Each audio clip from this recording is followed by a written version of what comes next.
एक गांव में राजू नाम का आदमी अपनी पत्नी नीरू और बेटियों पिंकी और चिंकी के साथ रहने आता है। चिंकी और पिंकी अपने नए घर को देखकर बहुत खुश हो जाती हैं। अरे वाह पिताजी, कितना बड़ा घर है, कितने सारे कमरे हैं, यहाँ तो खेलने में मजा आ जाएगा।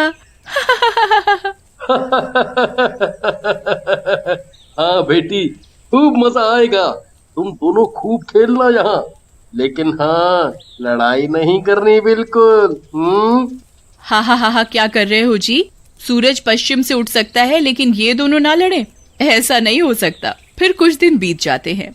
एक दिन चिंकी और पिंकी खेलते खेलते घर के तहखाने में पहुंच जाती हैं। वहाँ उन्हें एक जोकर का खिलौना मिलता है। अरे पिंकी, वो देख, कितना अच्छा खिलौना, और देखो तो इसकी आंखें कैसी लग रही हैं, जैसे अभी बोल पड़ेगा। हाँ हाँ चिंकी, ये तो सचमुच में बहुत अच्छा है, क्यों ना इसे ऊपर ले चले, इसके साथ तो खेलने में मजा आ जाएगा। फिर चिंकी और पिंकी उस जोकर को उठाकर ले आती हैं और रोज उस जोकर गुड्डे के साथ खेलने लगती हैं। एक दिन चिंकी और पिंकी राजू को वो जोकर दिखाती हैं। पापा ये देखो, नीचे बेसमेंट में हमें कितना खूबसूरत जोकर मिला है। अरे हाँ, ये तो सचमुच बहुत खूबसूरत है। आंखें तो देखो, जैसे किसी जिंदा आदमी की हो। फिर कुछ दिन बाद एक दिन चिंकी और पिंकी जब घर पर नहीं होती तो वो जोकर एकदम से गायब हो जाता है। जब चिंकी और पिंकी वापस आती हैं तो जोकर को घर पर ना पाकर बहुत दुखी होती हैं।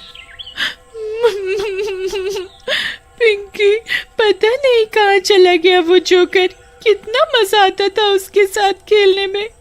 अब हम क्या करेंगे?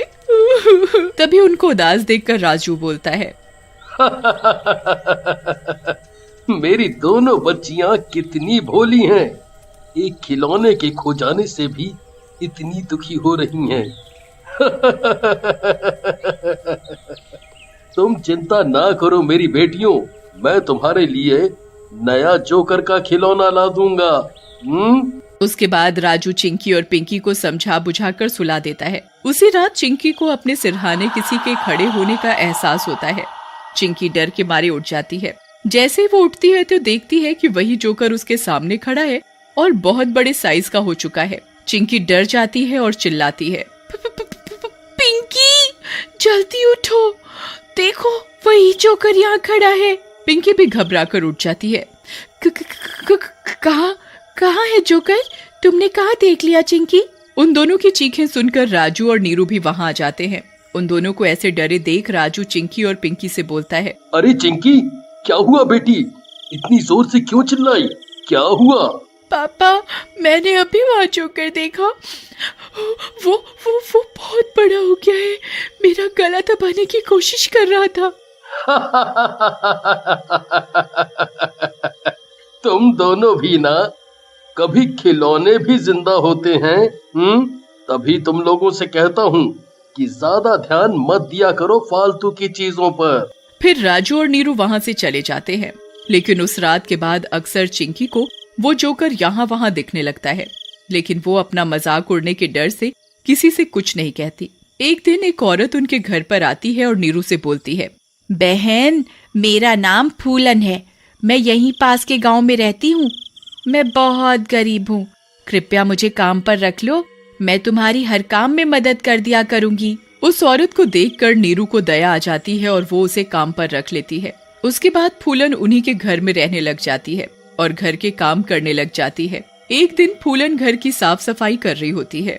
चलो अच्छा है, पूरा घर साफ हो गया, लेकिन अभी तक नीचे का बेसमेंट साफ नहीं हुआ है, क्यों ना वो भी कर दूं। ऐसा कहकर फूलन नीचे बेसमेंट साफ करने चली जाती है।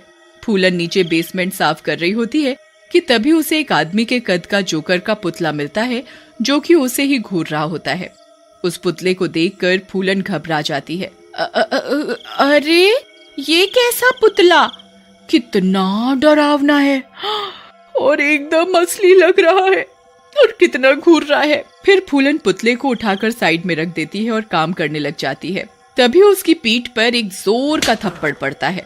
अरे मर गई रे, कौन नामाकूल है, भला कोई औरत को इतनी जोर से मारता है, हाय रे तेरा नास मिटे। ऐसा कहकर फूलन पीछे घूमती है लेकिन वहाँ कोई नहीं होता। पुतला भी वहाँ से गायब हो जाता है। फिर अगली रात राजू और नीरू कहीं काम से चले जाते हैं और फूलन को बच्चों का ख्याल रखने के लिए बोलते हैं। आप चिंता न करो दीदी, अपना काम कर लो, मैं बच्चों के साथ ही रहूंगी।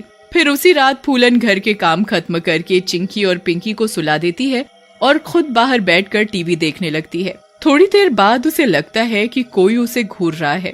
वो डर के मारे पलटती है। उसे वही बेसमेंट वाला जोकर खड़ा हुआ मिलता है। वो उसे देखकर हंस रहा होता है। कौन हो तुम और क्यों मेरे पीछे पड़े हो? लेकिन जोकर कुछ नहीं बोलता और फूलन का गला दबाकर मार डालता है और उसकी लाश को कंधे पर उठाकर गायब हो जाता है। अगले दिन राजू और नीरू वापस आते हैं। अरे राजू, ये फूलन कहीं नहीं दिख रही, पता नहीं कहाँ चली गई। अरे तुम भी ना, जब देखो फूलन फूलन लगी रहती हो। अरे गई होगी कहीं, आ जाएगी। लेकिन सुबह से रात हो जाती है, फूलन का कहीं पता नहीं चलता। नीरू राजू से बोलती है, सुबह से रात हो गई, फूलन नहीं आई, पता नहीं कहाँ गायब हो गई। ऐसा तो कभी नहीं किया उसने। हाँ नीरू, कह तो तुम सही रही हो, लेकिन अब इतनी रात को क्या कर सकते हैं? तुम चिंता ना करो, मैं सुबह होते ही खुद ही उनको ढूंढने जाऊंगा।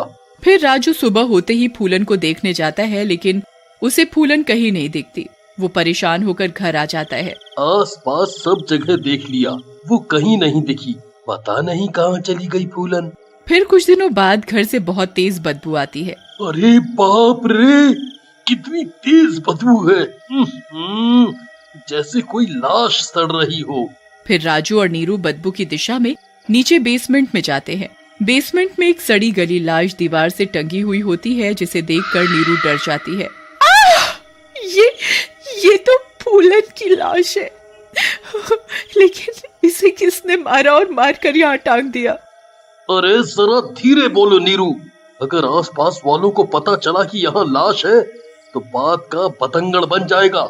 एक काम करते हैं, इस लाश को पीछे के गार्डन में गाड़ देते हैं।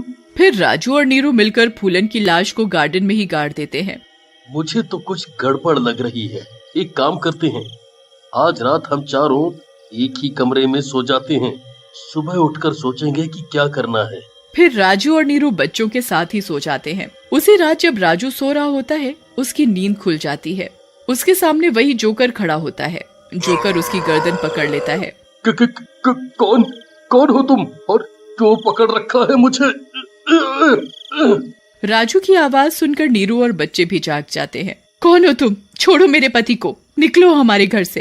तुम्हारा घर? ये मेरा घर है और तुम लोग मेरे घर में आ गए हो। ऐसा कहकर जोकर राजू को जोर से फेंकता है। राजू दूर जा गिरता है। तभी वहाँ जोर सा धमाका होता है। वहाँ एक चुड़ैल आ जाती है। मरोगे, तुम सब मरोगे, हम दोनों की नींद को खराब किया है तुमने। ऐसा कहकर चुड़ैल और जोकर नीरू और बच्चों की तरफ बढ़ते हैं। देखो, हम लोगों ने तुम्हारा कुछ नहीं बिगाड़ा है, तुम हमें क्यों मारना चाह रहे हो? तुम दोनों आखिर हो कौन? इस जगह पर पहले एक सर्कस लगा करता था, जहाँ पर आग लगने से मेरी और इनकी मतलब मेरे पति की मौत हो गई थी और एक लालची ने इसी जगह पर मकान बना दिया। तब से हम इसी मकान में रह रहे हैं और जो भी इस मकान में रहने आता है हम उसे मार डालते हैं। और मैं उस सर्कस में जोकर बनता था। इस बार तुम यहाँ रहने आए हो, इसलिए इस बार तुम्हारा नंबर है। फिर जोकर और चुड़ैल नीरू और बच्चों की तरफ बढ़ने लगते हैं। तभी राजू उनके बीच आ जाता है। उसके हाथ में एक त्रिशूल होता है। राजू वो त्रिशूल जोकर के सीने में मार देता है। अरे मर गया रे, मार डाला मुझे। ऐसा कहकर जोकर जलने लगता है। दुष्टों, तुमने मेरे पति को मार डाला, मैं तुम्हें जिंदा नहीं छोड़ूंगी। ऐसा कहकर चुड़ैल राजू और नीरू की तरफ बढ़ती है, लेकिन तभी पिंकी और चिंकी हनुमान जी की मूर्ति चुड़ैल के आगे कर देती हैं। चुड़ैल के शरीर में एक धमाका होता है और वो फट जाती है।